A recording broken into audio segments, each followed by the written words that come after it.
business is dealing in goods and services on regular basis.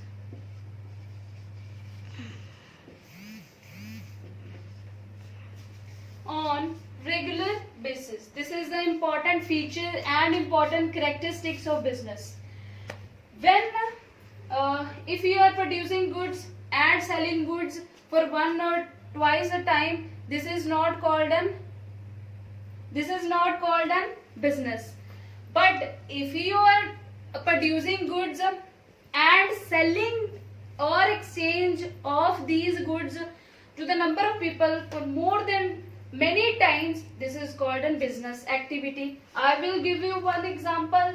Suppose if a person sell his house to buy a new house, it is not called a business activity, because one time he sell house and buy a new house. It is not considered to be a business activity. But if a person buys and sells houses on regular basis to earn some commission, it is considered to be a business activity. Why? Because it is considered on a regular basis.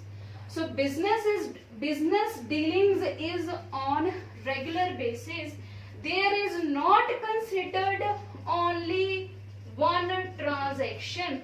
There are number of transactions in a business. So in business there are number of transactions. Next is profit earning. As I told you when I explained the definition of business, first main aim of every business is to earn profit.